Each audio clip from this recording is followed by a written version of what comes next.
Assalamualaikum warahmatullahi wabarakatuh. Kami dari kelompok 5 yang beranggotakan saya, Farhan Maulana Sidik, dengan NIM 221000047. Bersama teman-teman saya, Matilda, Holeta, Dian Wijaya dengan NIM 221000048 dan Nadia Meilani Sonia dengan NIM 221000054. Izinkan kami untuk mempresentasikan hasil diskusi kami mengenai proses peradilan pidana. Kami akan membahas mengenai pengertian dari proses peradilan pidana. Terlebih dahulu yang akan disampaikan oleh Nadia Meilani Sonia. Proses peradilan pidana yaitu serangkaian tahapan yang harus menjamin keadilan dalam penanganan kasus pidana. Peradilan pidana merupakan proses hukum yang mengatur penanganan kasus kejahatan.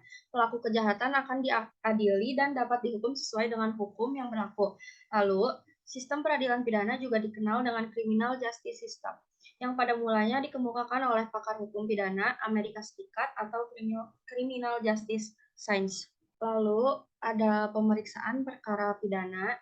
Yang pertama, acara pemeriksaan biasa.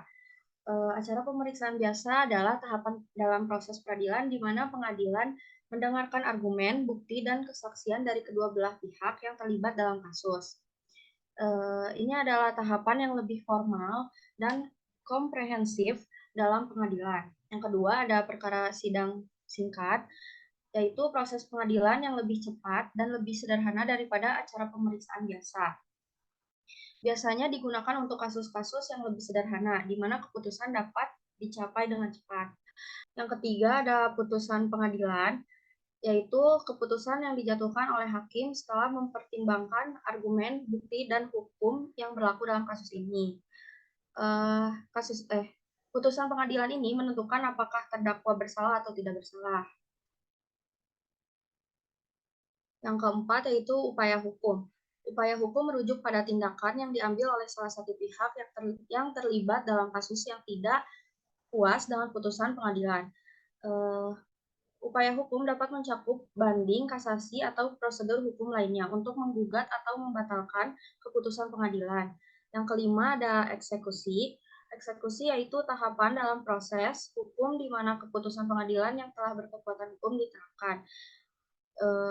Eksekusi bisa berarti menjalankan hukuman terhadap terdakwa yang dinyatakan bersalah atau memastikan pemenuhan putusan perdata, seperti pembayaran ganti rugi kepada pihak yang menang dalam kasus tersebut. Selanjutnya akan dibacakan oleh Matilda. Oke, selanjutnya ada dasar hukum acara pemeriksaan biasa.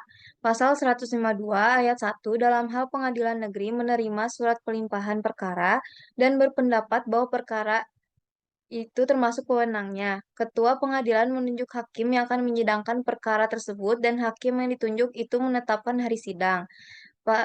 Ayat 2, hakim dalam menetapkan hari sidang sebagaimana dimaksud dalam ayat 1, memerintahkan kepada penuntut umum supaya memanggil terdakwa dan saksi untuk datang di sidang pengadilan. Pembuktian dan putusan dalam acara pemeriksaan biasa.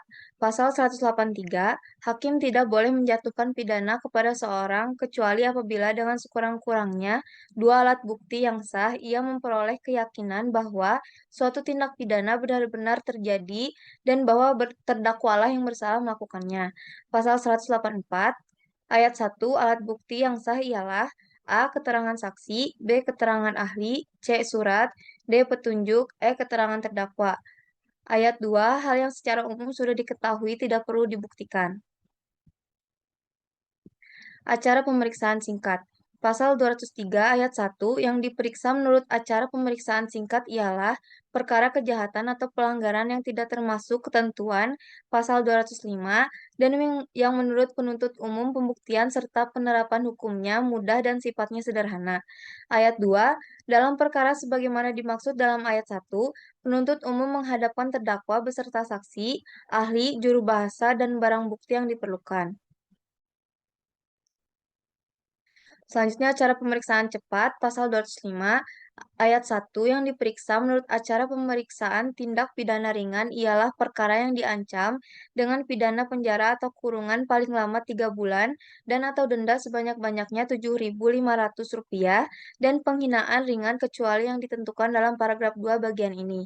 Ayat 2, dalam perkara sebagaimana dimaksud dalam ayat 1, penyidik atas kuasa penuntut umum dalam waktu 3 hari sejak berita acara pemeriksaan selesai dibuat menghadapkan terdakwa beserta barang bukti, saksi, ahli, dan/atau juru bahasa ke sidang pengadilan. Ayat 3, dalam acara pemeriksaan sebagaimana dimaksud dalam ayat 1, pengadilan mengadili dengan hakim tunggal pada tingkat pertama dan terakhir, kecuali dalam hal dijatuhkan pidana, perampasan kemerdekaan terdakwa dapat minta banding. Selanjutnya akan dibacakan oleh Farhan. Selanjutnya ada acara pemeriksaan cepat. Pasal 206, pengadilan menetapkan hari tertentu dalam 7 hari untuk mengadili perkara dengan acara pemeriksaan tindak pidana ringan dalam kurung pasal 206. Selanjutnya ada pelaksanaan putusan pengadilan. Poin 1, pasal 270.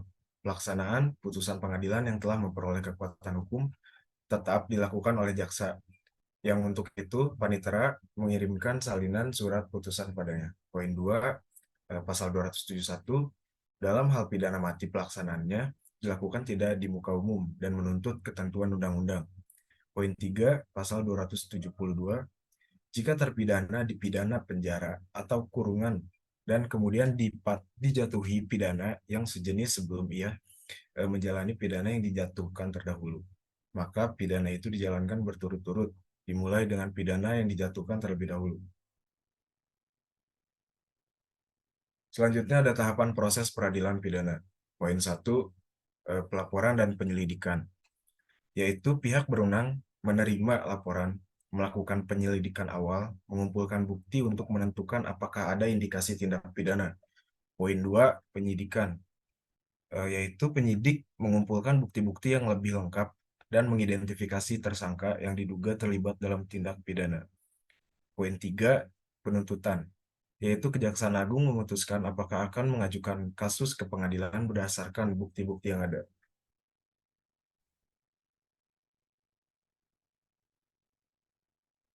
Selanjutnya di sini ada poin 4, persidangan, yaitu pelaksanaan sidang di pengadilan dengan mendengarkan argumen dari jaksa penuntut dan pembela serta testimoni saksi-saksi. Poin kelima, putusan, yaitu hakim mempertimbangkan semua fakta dan bukti yang ada untuk memberikan keputusan bersalah atau tidak bersalah, serta menjatuhkan hukuman atau membebaskan tersangka. Poin 6, banding dan kasasi, yaitu jika salah satu pihak merasa curiga tentang putusan, mereka dapat mengajukan banding atau kasasi untuk meninjau kembali kasus ini pada tingkat pengadilan yang lebih tinggi. Selanjutnya poin 7, penegakan hukuman dan pelaksanaan putusan, yaitu jika putusan telah berkekuatan hukum tetap, hukuman akan dilaksanakan dan penegakan hukum akan menjalankan tugas mereka untuk menjamin pematuhan hukum. Cukup sekian dari presentasi yang telah kami sampaikan. Wassalamualaikum warahmatullahi wabarakatuh.